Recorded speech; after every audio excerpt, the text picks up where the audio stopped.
So thank you very much for having me. So my name is Nicky Whiffin. I am a group leader and a Henry Dale Fellow at the Wellcome Centre for Human Genetics.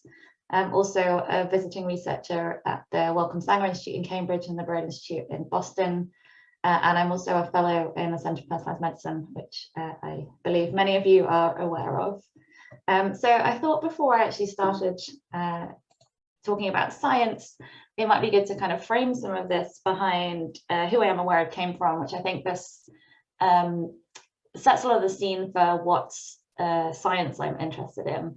So I actually did my undergrad degree on the light blue side of the country at Cambridge, at the beautiful Gonville and Keys College, which I think has the most stunning library. I could never actually get any work or revision done in this library because it was far too pretty, and I just spent most of my time looking around me rather than actually getting any work done. And I did a degree in natural sciences, which is the degree for people that don't know what the hell to do with their lives, because I basically did my A-levels for an extra year. But I then did have a lecture in genetics in my first year, which I was like, bingo, that's what I want to do. That's absolutely fascinating, and never looked back. So I specialized in genetics in my final year. I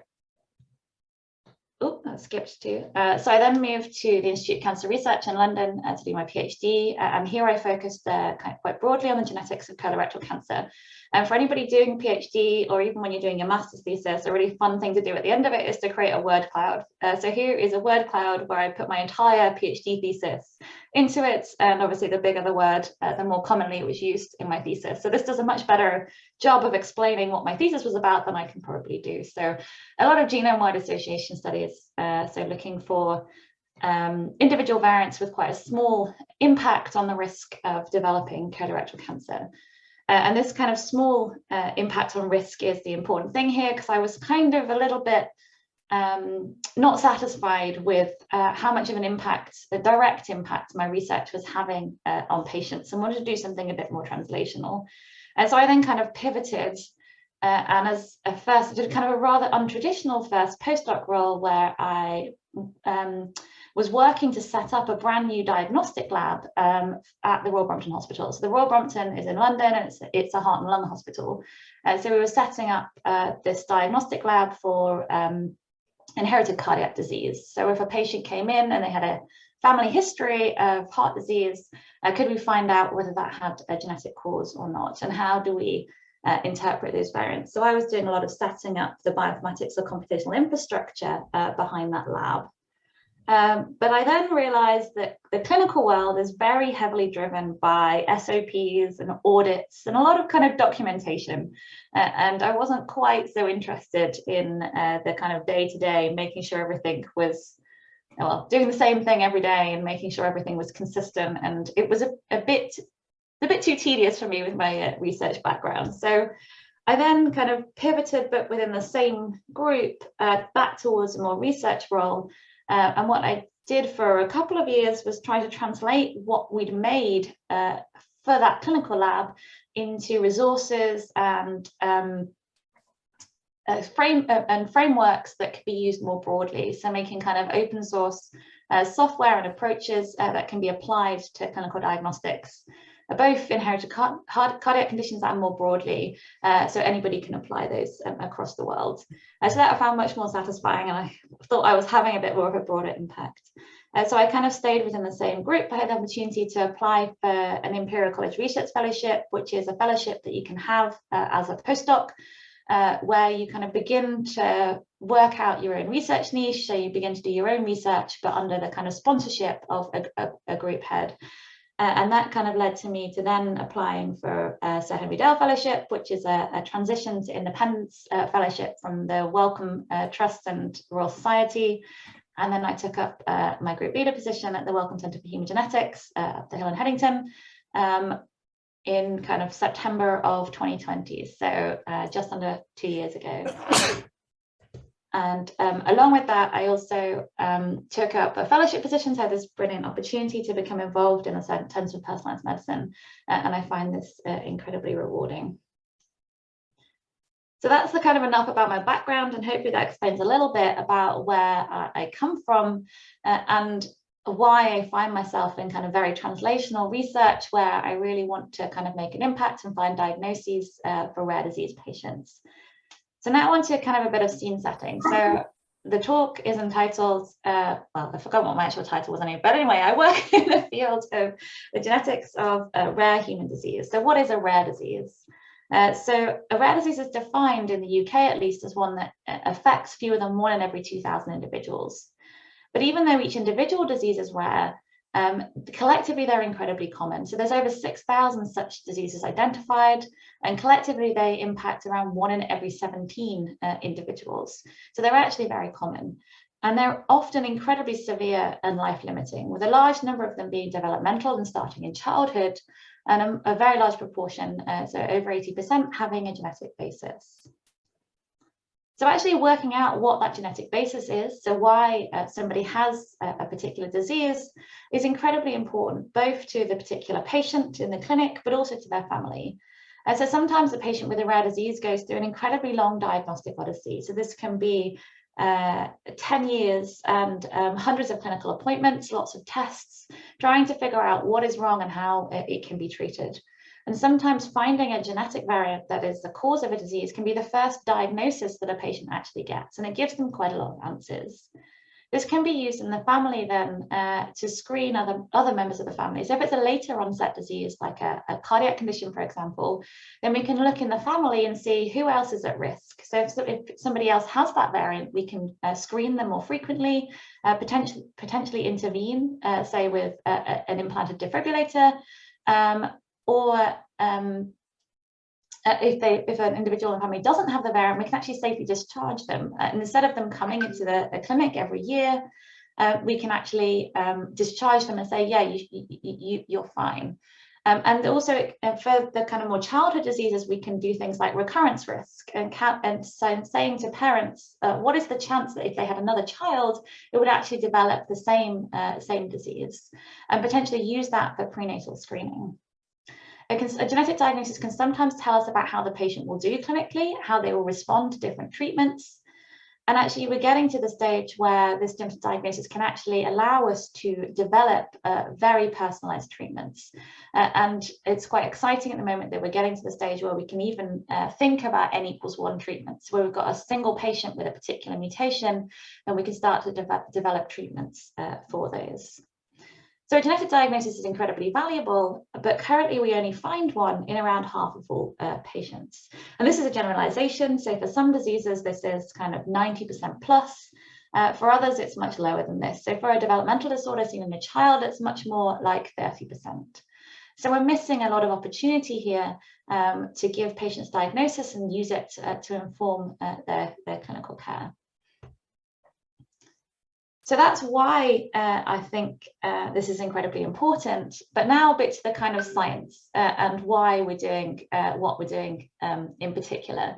So this is kind of taking back to A-level biology. I don't know how many people in this room have done A-level biology. I wasn't actually one of them. I was a physics and chemistry person.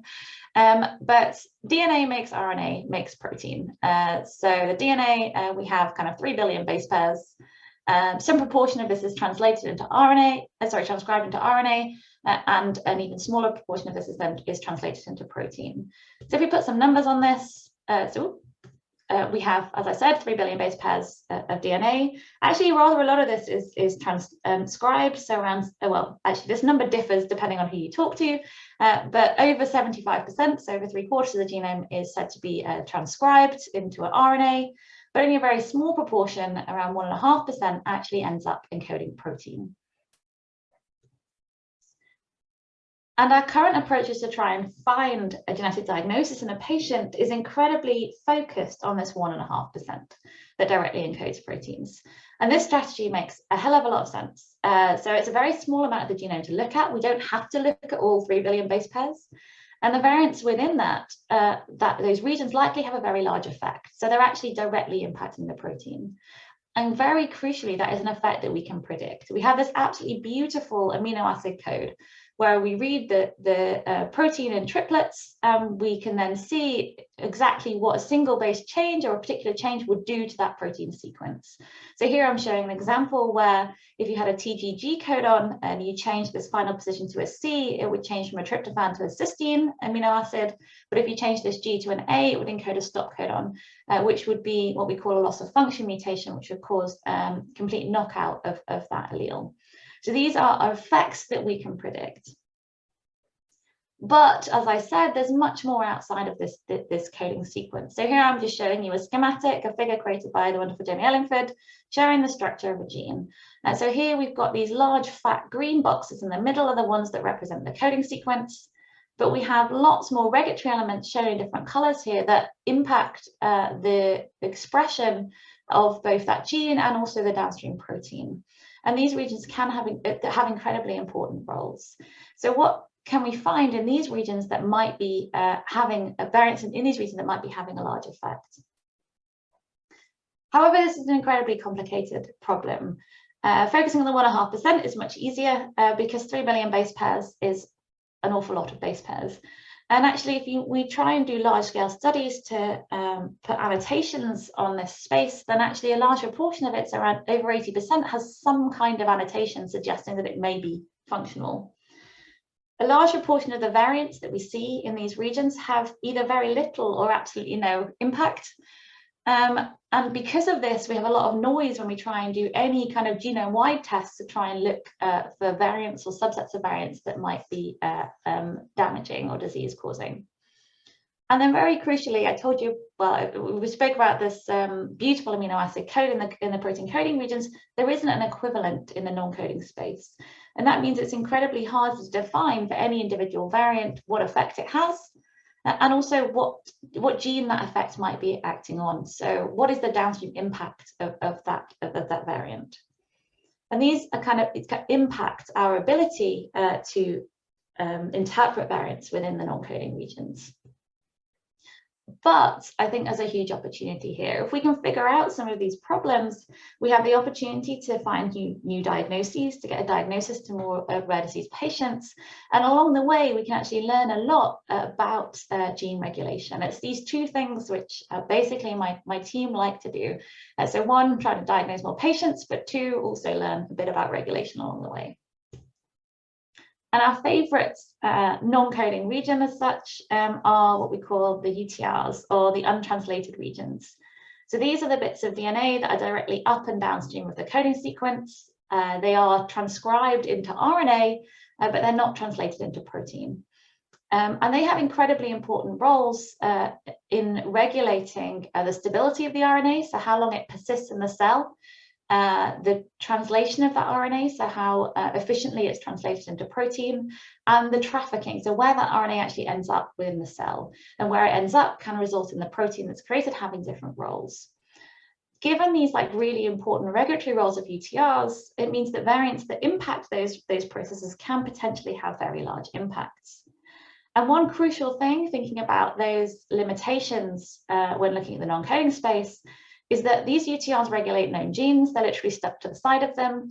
And in terms of trying to interpret the effect of any individual variant, there are known functional elements within UTRs that have been studied by RNA biologists for decades. So we can begin to predict what a variant that impacts one of those elements might be doing. So we can begin to predict variant effect. And our favorite one of those functional elements that exists within UTRs are these upstream open reading frames, or UORFs. So these are little elements that are encoded entirely within the 5', so the upstream untranslated region. They have a start codon and a stop codon, so they look a bit like a protein coding sequence, but they're entirely encoded within these 5' UTRs. And what these elements do is they disrupt the scanning ribosome. So the ribosome is what translates RNA into protein, and the ribosome starts at the 5' cap of the RNA. So on the left-hand side of this graphic, and it scans along until it finds a start codon, which tells it to start translating. And these UORFs have an early start codon, which makes the ribosome stop and stall and kind of say, well, should I be translating this upstream start codon, or should I be still progressing through this RNA? And some of these are are translated. Sometimes you get what's called leaky scanning, which means that ATG is bypassed. But these elements kind of subtly regulate translation levels. And a study back in 2009 by Calvo et al. Kind of knocked out the start codon of a few example UOFs and showed that they result in a kind of 30 to 80% reduction in protein levels. And these elements are not rare, they actually exist upstream of around half of all protein coding genes. They're incredibly common regulatory elements. So we were really interested in kind of what role the variants that either create or disrupt these UOFs play in disease. So before we kind of get on to how that project as such, I just wanted to kind of talk about our general approach to looking at rare disease. So I guess that what I call the traditional approach to rare disease genetics is to kind of gather a cohort of individuals with a rare disease of interest and look for variants that exist within that cohort that you think might be causing their disease. And that's quite a limiting approach. So we're talking about rare disease here. If you focus on a single one, you're going to end up with very few patients. So you end up with a limited cohort size. And you have this problem of private variants. So if you find a variant that exists in only one patient, how can you interpret whether that might be causing that patient's disease or not? So what instead we can do is, rather than focusing on, so one approach we can do is to use lots of different rare diseases and club them together to create much larger cohorts. But another approach is to use population data sets. So rather than looking at individuals with disease, we look at individuals that are sample from the general population. So we don't expect them to have high levels of different diseases. And so what we're looking for here is not variants that exist, but variants that don't exist as commonly as we expect. So at the bottom here, I have a quote from Daniel MacArthur, who said that basically, given what we know about mutation rates, so how frequently the genome mutates, it's highly likely that every single base change that is compatible with life exists in a living human. So this is a really powerful idea. It means that there's somebody living and walking on the planet with every variant that is, well, every single base change that is compatible with life. So what this allows us to do is, if we could sequence every single person on the planet, we'd be able to see exactly which variants are compatible with life and which ones aren't, which is a hugely powerful idea. And here I'm just showing a couple of the data sets that we currently use towards this idea. So NOMAD is the genome aggregation database, which currently profiles around 70,000 whole genomes, or I've forgotten what I should know that number, 250 odd exome sequencing of UK Biobank, which is a cohort of 500,000 individuals from the UK population. But as you can tell from these numbers, 500,000 is a very long way from sequencing the whole planet, which sadly we haven't done yet. There is still time.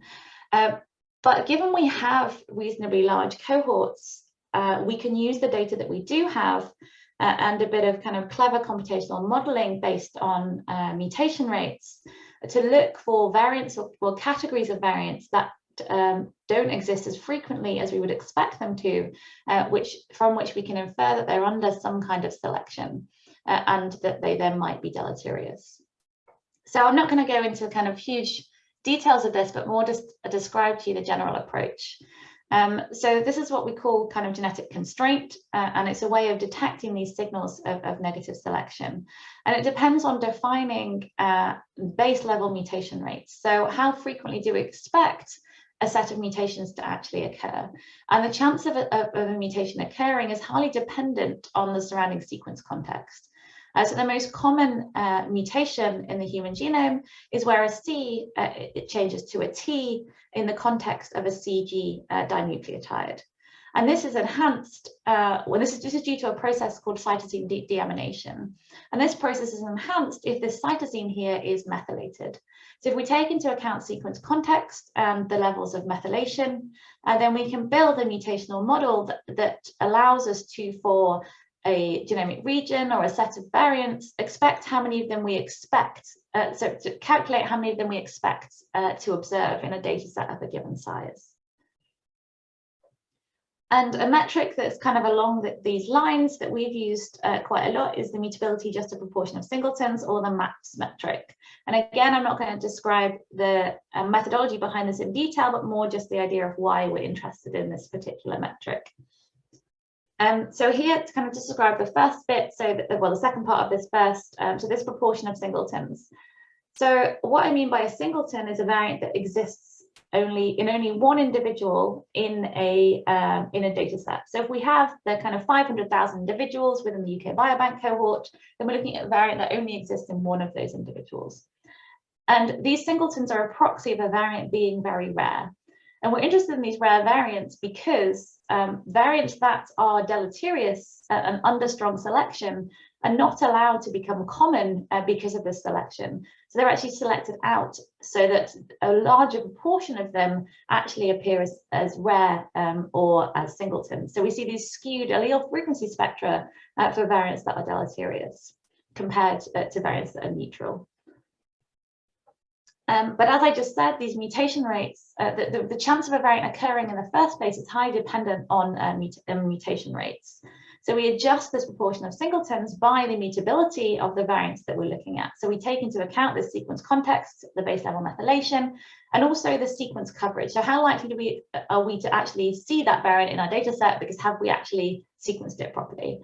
And it's these metrics that go into us calculating the number of the number of singletons that we expect to see, and we can directly compare this to how many we observe in a given data set. And this is what constitutes this MAPS score. Hopefully that made some sort of sense. So to kind of, you don't need to kind of get that in too much detail, and instead we're going to put it into context.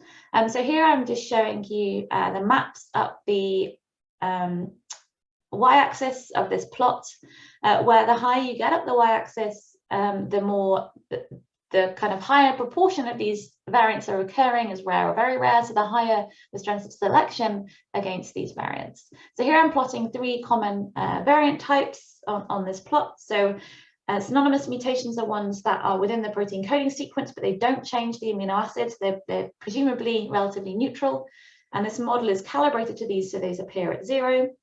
Missense mutations are ones that change a single amino acid within the sequence. These are more deleterious than synonymous mutations. They appear higher up this plot. And loss of function mutations are ones that we assume completely knock out one of the alleles. And these are, as we'd expect, far more deleterious. So if we plot, so we use this approach to try and go back to this question. So I'm shifting you back to before, where we were interested in upstream open reading frames or UTRs. So we use this approach to try and work out how damaging variants that create or disrupt UTRs are, so we can try and look at their role in disease. And this, if anybody's interested in this, it's a paper that we published in Nature Communications in 2020.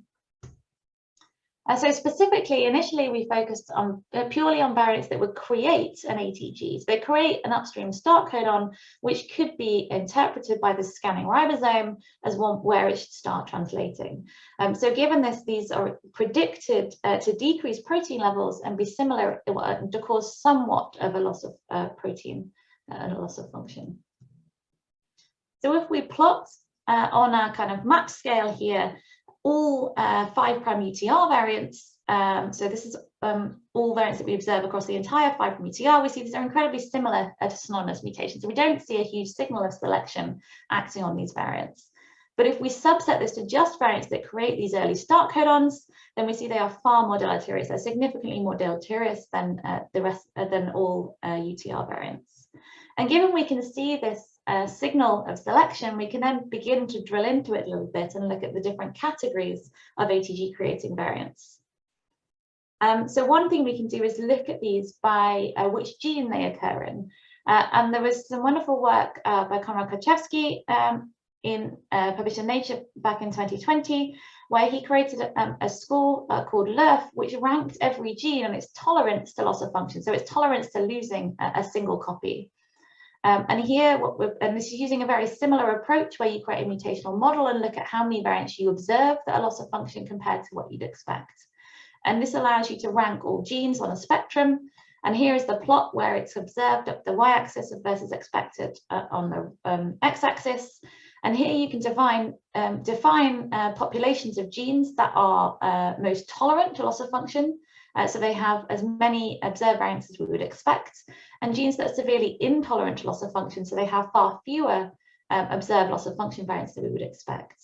And as I said before, these upstream AEG creating variants are expected to decrease protein levels, so we'd expect them to be similar to loss of function. And we see that these are far more deleterious when they appear upstream of these genes that are also intolerant to loss of function. So this makes a lot of sense, and is kind of what we expected here. We can also look at the downstream impact of these start codon creating variants. So it's possible that you would create what I've outlined before, a distinct UORF where you have a start codon within the fibrillary UTR and also a stop codon in the same frame also within the UTR. Or it might be that there is not a stop codon in frame with that start codon, and this UORF would actually overlap, well, the ORF formed would overlap with the coding sequence, and we call these overlapping ORFs or OORFs.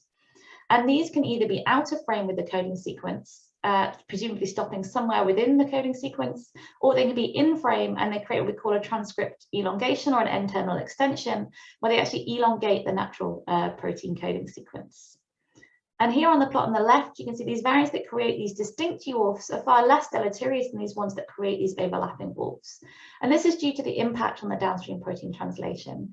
So if a ribosome hits one of these distinct UORFs and begins translating, and it stops, it has the opportunity to reinitiate translation of this downstream start codon of the protein sequence. However, if the ribosome is busy translating over this start codon, then it doesn't have the opportunity. So we have far less protein, if any, produced. And these N-terminal extensions obviously change the protein sequence at the N-terminus, meaning that that protein may not fold properly, it may not function properly within the cell. So it's understandable why these two categories appear to be far more deleterious. There was some work back a very long time ago now by Kozak, who showed that the chance of translation initiating at any start codon is dependent on the surrounding sequence.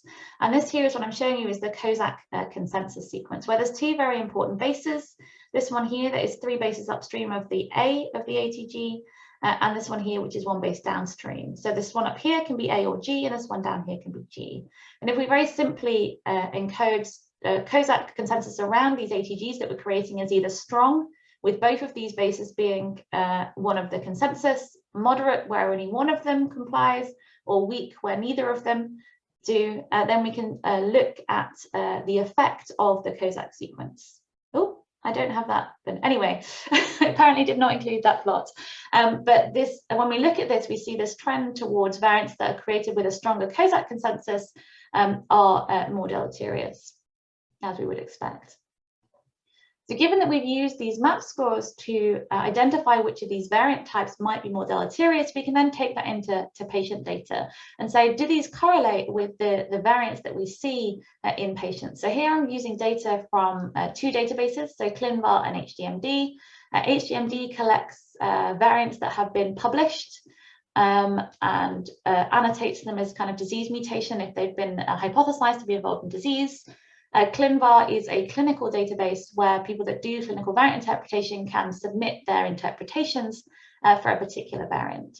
So taking variants that have been classified as either as likely or pathogenic, like pathogenic or pathogenic in ClinVar, or as a disease mutation in HDMD, these are the ones in red, and in grey on this plot are all possible variants in the same genes.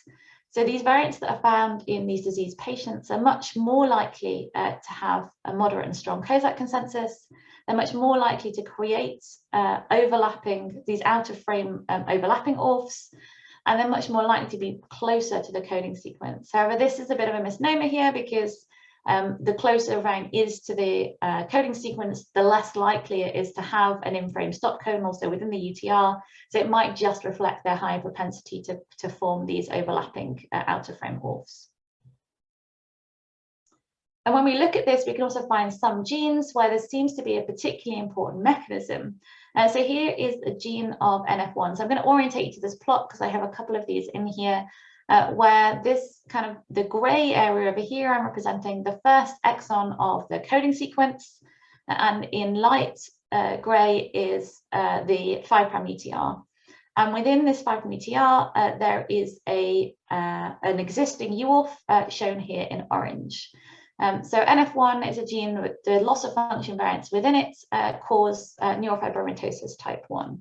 And actually in ClinVar, there are, well, in HDMD, I think they were actually, because they were published by Evans et al. In 2016, there are 4 different variants that have some effect on UTRs within this UTR, within the NF1 gene, found in a cohort of patients.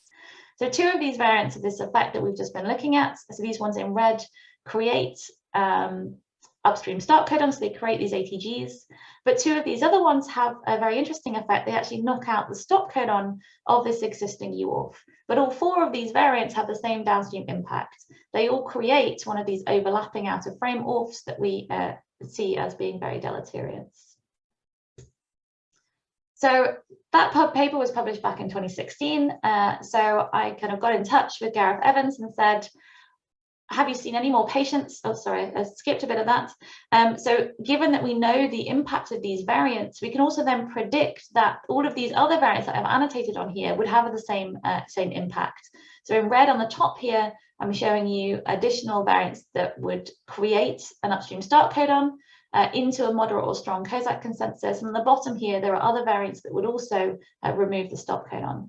So we found these variants in additional patients, we could quite reasonably confidently predict that they would also be highly deleterious and cause disease. So as I was starting to say, I got in touch with Gareth Evans and said, okay, you did this study a while ago. Have you seen any patients with any other 5'UTR variants in the meantime that we can include in this study? And he said, well, no, but I've seen a very interesting one in NF2 that we don't know what its effect is. So again, another one of these graphics where the coding sequence of NF2 is on the right. So NF2 is a gene where loss of function variants cause neurofibromatosis type 2, which apparently is not that related to neurofibromatosis. I can't even say that. Not that related to neurofibromatosis type 1, which is interesting. And here again, the UTR in light grey, and there is this existing quite large, this UTR upstream that encompasses quite a lot of the UTR sequence. So I was initially incredibly confused by this variant. So it inserts a T here, so it creates a new upstream start codon, but this is predicted to have the same stop codon as the existing UTR. So I was like, well, that's not going to have a huge impact from what we've seen from the existing data. But what this variant also does is it shifts the frame of this existing UTR, causing it to form one of these overlapping out of frame ORFs, and this is what causes a loss of function and leads to disease. This is quite a neat mechanism, and I don't have the data on these slides, but we've since done some functional validation to validate that this is how this is having an impact, and that it does massively downregulate protein translation. So one of the things that kind of I'm very keen to do is not just put science out there in a paper, but also to make it usable. So if we say, oh, these are variants that might be important clinically, we actually need to take care to make sure that they can actually be searched for in the clinic. So we have a lot of a focus on making tools and resources to actually enable that to happen. And this is one example of that, is a very talented ex-PhD student, Xiao Lei, who turned my terrible Perl code into a plugin for the ensemble variant effect predictor. Mean you can enter a list of variants or a VCF file and get out annotations for whether they create or disrupt upstream from reading frames. So it annotates whether they create start codons, if they knock out start codons of existing UTRs, if they create a frame shift within the UTR, if they create an early stop codon or knock out stop codon of a UTR. And she found that nearly a third of all the variants within the clinical database ClinVar are actually annotated as having some impact on UTRs, meaning that this might be a mechanism explaining a large proportion of pathogenic 5'UTR variants. And this is an open source tool. So after this, after we kind of published this study, I was approached by the wonderful Caroline Wright, who works down in Exeter, to see whether we could find any variants that have a UTR perturbing impact that were causing disease in a set of developmental disorder cases.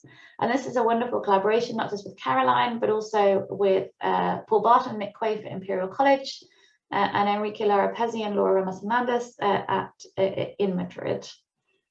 So here we looked at the Deciphering Developmental Disorders cohort, or the DDD cohort.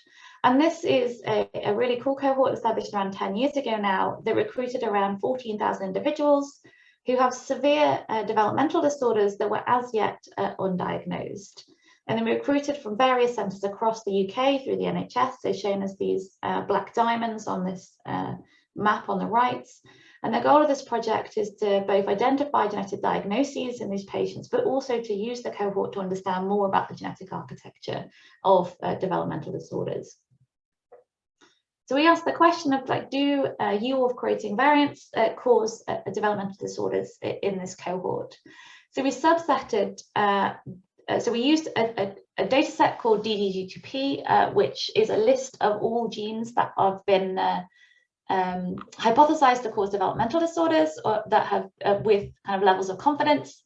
And we subset this to just genes where we know that knocking out a single copy of the gene is known to cause a developmental disorder. So that's, they are called haploinsufficient. So this left us with 359 genes. And within these genes, we looked for high confidence de novo variants within the 5' UTRs. So by a de novo variant, this is one that doesn't exist in either parent, has arisen purely in the child. So we're looking at a structure where we have trio sequencing, where we have both unaffected parents and also and an affected child. And we do this in, we had a kind of cohort of just under 10,000 trios with developmental disorders. And within this cohort, we had quite low yields, and one of the reasons for this is these patients were only sequenced with exome sequencing, which mainly captures just the protein coding regions, but there is some leak into the surrounding non-coding space, so you can actually pick up some variants within introns or UTRs. So we found 5 different variants that create these upstream start codons in these patients. Intriguingly for us, 4 of these were all in the same gene, and this is MEF2C. Before I discount the last one, the STXBP1 variant was an incredibly close phenotypic match in the patient and looks like it's definitely the cause of disease in that patient. But we're a bit more intrigued by the fact that the same gene had 4 different upstream start creating variants. So we decided to look into this in a bit more detail. So again, one of my crazy graphics on UTR structure. So here again, we've got the coding sequence of F2C on the right, and this time the UTR has an intron within it. So there's 2 different exons, and there's 2 existing UORFs shown here in green. So if you imagine a bumbling scanning ribosome as it plods along the RNA, it will, if it hits the start codon, it might decide to start translating, it's the same again with this one down here, and then when it hits the protein coding sequence, there should be high levels of translation. So what impact do these variants that we found in these patients have on this scanning ribosome? So 2 of these variants create upstream start codons, which have this mechanism you should hopefully be familiar with by now, where we create a start codon and it forms one of these overlapping out of frame ORFs. So if the ribosome starts translating it, the start codon here, it will not be available to translate this downstream the protein sequence. So with the help of an awesome PhD student, Nick Whiffin at Imperial, we set about functionally validating this. So here we had a luciferase reporter assay where we clone between an SV40 promoter and the luciferase gene, either the mutant or the wild type 5' UTR. And we look at the effect of this on luciferase expression as a proxy for the effect on translation.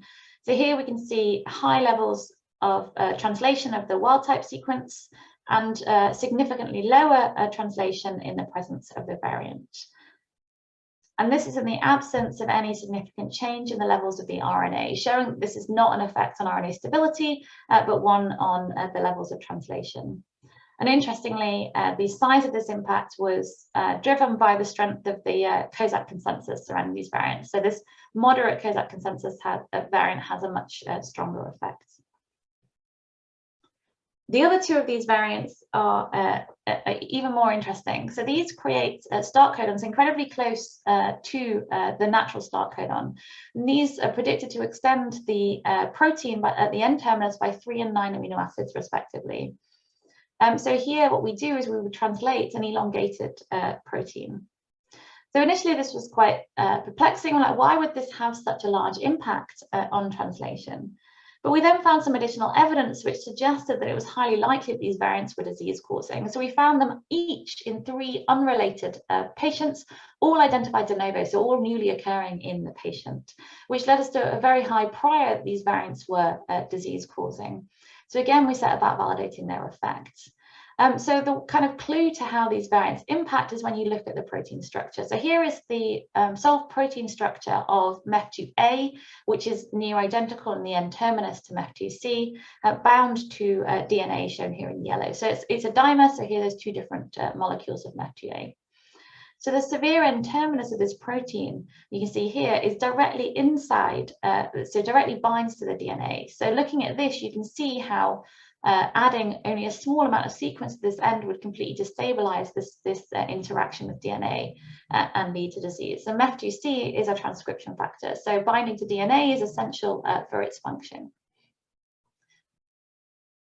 So in order to validate this effect, another super awesome PhD student in Madrid, Laura Mas-Hernandez, did a different she did a transactivation assay where she co-transfected, this time a mutant and wild type prime UTR cloned upstream of the MEF2C gene with a luciferase reporter where there are MEF2C binding sites in the upstream region. So looking at the transactivation of this MEF2C on the expression of luciferase. So here we can see in the presence of the wild type UTR, there is high levels of activation of the luciferase gene, whereas in the presence of these variants in orange and red, this is significantly reduced. And here on the right, we're showing this is in the absence of a difference in levels of MEF2C protein. So this is an impact on the level of protein function, not one driven by protein levels. So we then looked at, so MEF2C is primarily known to be a loss of function gene. So variants along the sequence that knock out a single allele will lead to disease. But there are various missense variants that just change a single amino acid that have been shown to be found in patients and hypothesized to be disease-causing. So we were kind of intrigued by these. And this is just a plot of the protein coding sequence from the left to the right, where on the top here, we're showing variants that appear in the NOMAD dataset, so that occur in population controls. And on the bottom in red are the variants that we find in DDD cases. So as you can see, these are very differently distributed, with the variants found in developmental disorder cases very much clustered towards the N-terminus. So where this protein binds to DNA, so this blue domain here is the protein binding domain, with the variants we find in the population very much towards the other end of the protein where they don't disrupt this DNA binding interface. And this was quantified by Catherine Chow at the Broad, where she showed that we only find 7% of the variants that we expect in this N-terminal region compared to 40% in the rest of the protein. So these missense variants cluster in the severe DNA binding domain and likely also act via disrupting this and causing a loss of function. And this is quite important. So if you see a new variant, you could use this information to try and figure out whether it's likely to be disease-causing, does it exist in this N-terminal region, or if it's likely to be benign if it exists in the remaining part of the protein. Matteo Ferla, who's a postdoc with Jenny Taylor at the Wellcome Centre for Human Genetics, then looked at some kind of protein information to quantify this. So here we're showing variants found in developmental disorder cases in red again, variants found in NOMAD in the MEF2C in dark grey, and variants found in the other MEF2 proteins in light grey, because there's very few variants in this N-terminal region in MEF2C and NOMAD. And on the left here, we're showing that the variants found in cases are significantly more disruptive to this DNA binding interface. And on the right, we're showing they're significantly closer to this DNA binding interface. So we have this emerging picture that all of the variants that cause disease in these patients cause it through a loss of function mechanism. And separately, Peter Danacek, who's a postdoc with Matt Hells at the Sanger, was calling large copy number variants, so large deletions, in the DDD cohort. And he found there were so here he found 5 CMVs across the MEF2C locus, with 3 of these on the bottom here impacting protein coding exons, shown here in black, but 2 of them not impacting any protein coding sequence. So they knock out this most upstream exon of the UTR and presumably the entire promoter sequence, inhibiting transcription of the MEF2C gene. So again, these look to be loss of function. But this gives us a really cool emerging picture of non-coding variants in MEF2C.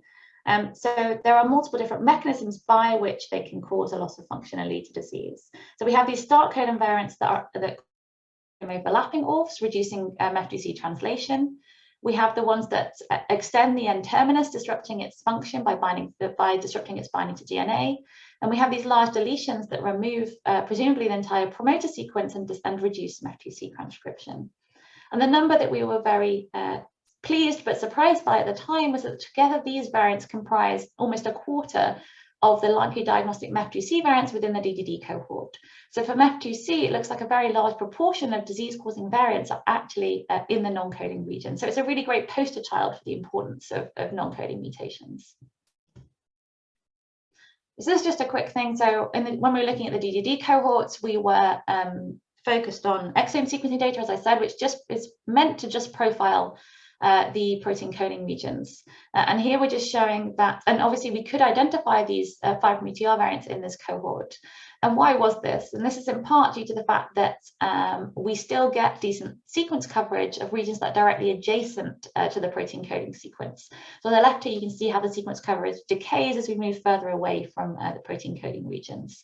However, this picture is complicated by the fact that genes that are kind of haploinsufficient or sensitive to dosage changes tend to have much longer, more complicated UTRs.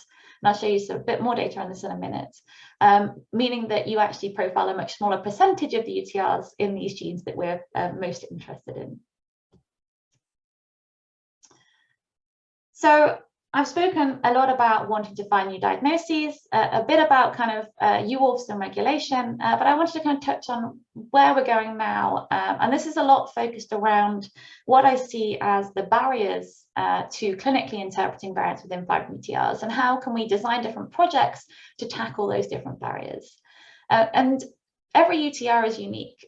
We have this, as I said, this protein beautiful amino acid code within protein coding regions, where you can predict that a variant will change a single amino acid. Within a UTR, the chance of a variant having an effect is dependent on that entire UTR sequence, so it's much harder to predict. And MEF2C is a bit of a poster child for this, I think, in part because it's severely intolerant to loss of function. So even small changes in dosage seem to have a severe effect. But that varies from gene to gene. For some, you have to knock out you have to completely knock out an allele. The recessive genes, you have to completely knock out both.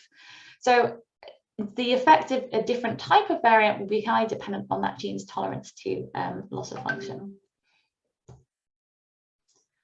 So one of the things we're doing at the moment to tackle this is superstar DPhil student Nahama is trying to say, well, what do we actually expect the UTR to look like? And how can we use that information to help us to interpret variants that we do see within 5' UTRs? So here, just very quickly, I realize I'm kind of running out of time here.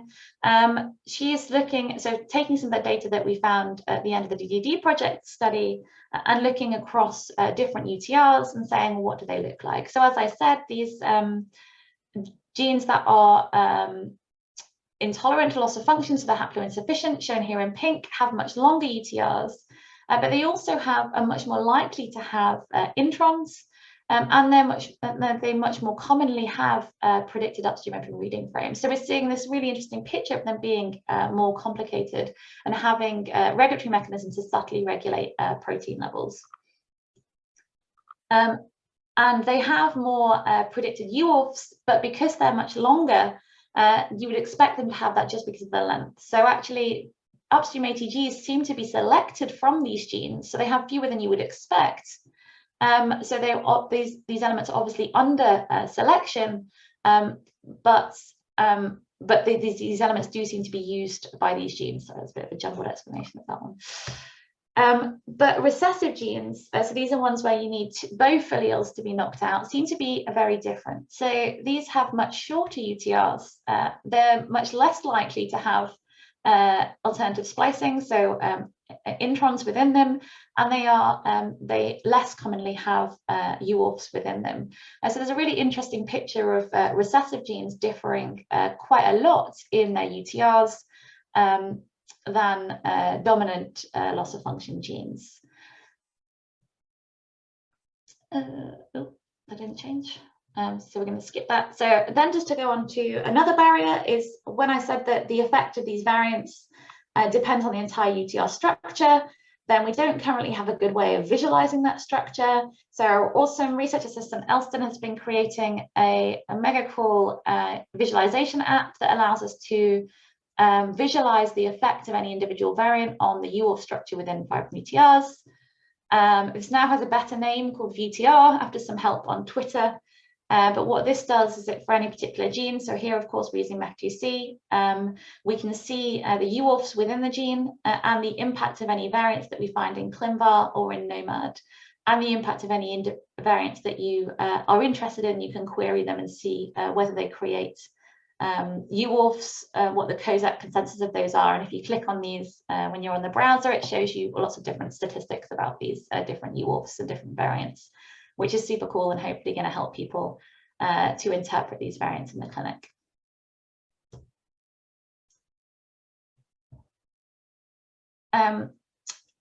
So one of the other barriers, and I'm going to go over this very quickly, is how do we actually clinically classify variants that we find? So there's consensus recommendations for how we kind of, when we have a variant, we predict whether that is pathogenic, likely pathogenic. We don't have a clue, it's uncertain, or benign or likely benign. But these were set up very much for protein coding region variants, and we need new guidance for non-coding region variants, which is quite difficult when we don't know the whole spectrum of effect of these variants. But we did make a start with a wonderful expert panel of people to develop some guidelines, which were tested by another load of awesome people, which are now out on medRxiv for people to actually use to interpret their variants in a clinical setting, which I think is really exciting.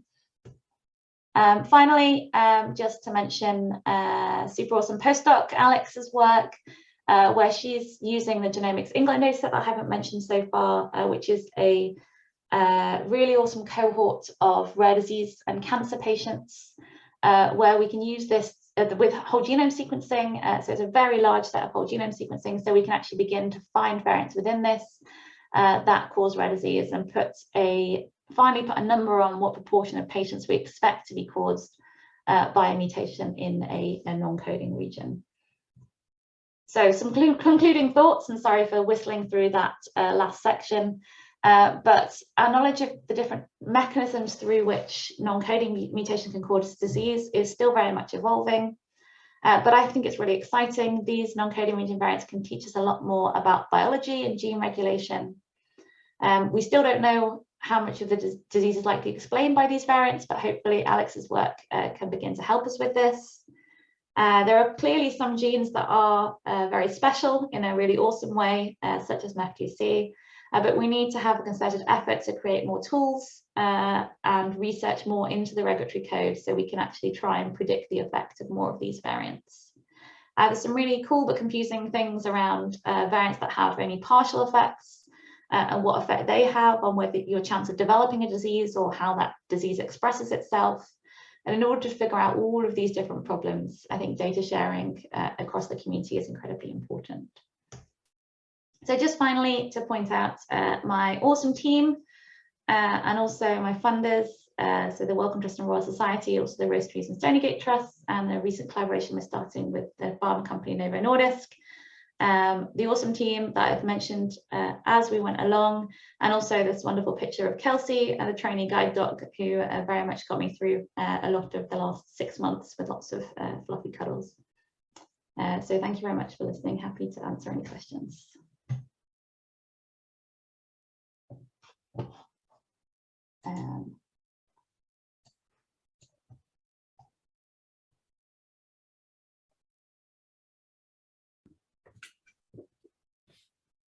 Hi, can you hear me? Yes. Brilliant. Sorry, my internet just froze for a second. I had to disconnect my Ethernet. But thank you so much for the talk, Nikki. That was wonderful. If anyone has any questions, we do have 5, 10 to 15 minutes remaining. So please feel free to shout them out, write them in the chat, or even just email us privately and we can answer them later. But I'll kind of leave the floor out for a minute to see what everybody else thinks. if anything comes to you later, I'm always happy to answer emails. So we'll give it a minute or so. If not, in the meantime, I will ask you a question. So I think one of mine, and I like to just think about this just in terms of research anyway, is what has been one of your most rewarding aspects of working on your research? Like, what do you think you've enjoyed the most, or even just a moment in which you were like, yeah, what I'm doing is really fulfilling me?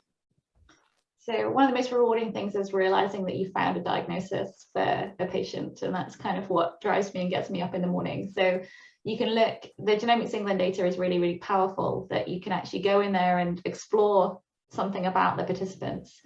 So there was a moment where I found the answer. I found one of these upstream start coding variants that I'm pretty sure is disease causing. And then you can go in and find the clinical history of this patient. So you can find that it's like an 11-year-old boy who's been going through a diagnostic odyssey for, say, 5 years. And to figure out that you finally found the answer for that patient is incredibly overwhelming and very rewarding.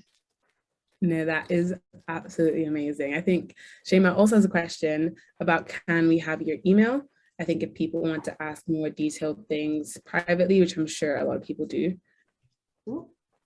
I can ask a question? Oh yeah, of course, go for it. Hello, my name is Soren Fergerman. I work as a clinical geneticist in Denmark, and thank you for an amazing talk.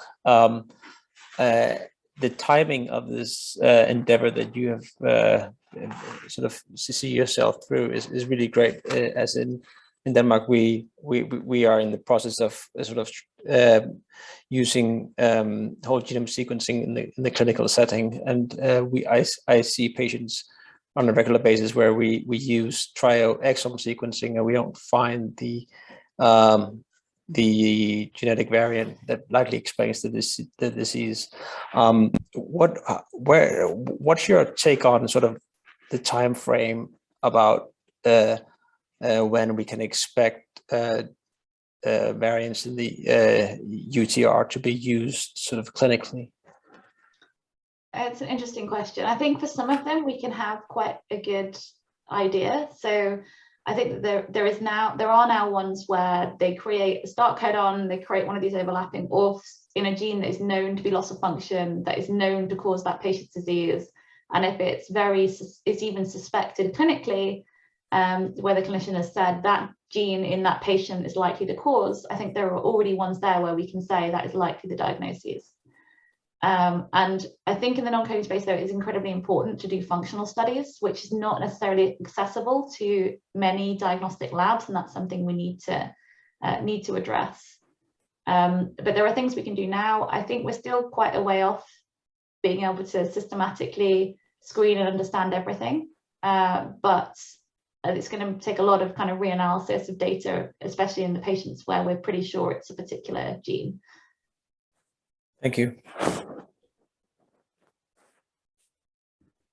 Brilliant. Do we have any other questions? Please feel free to just speak out, message on the chat. Nikki's also sent her email, thankfully, if anybody else has things to ask her privately.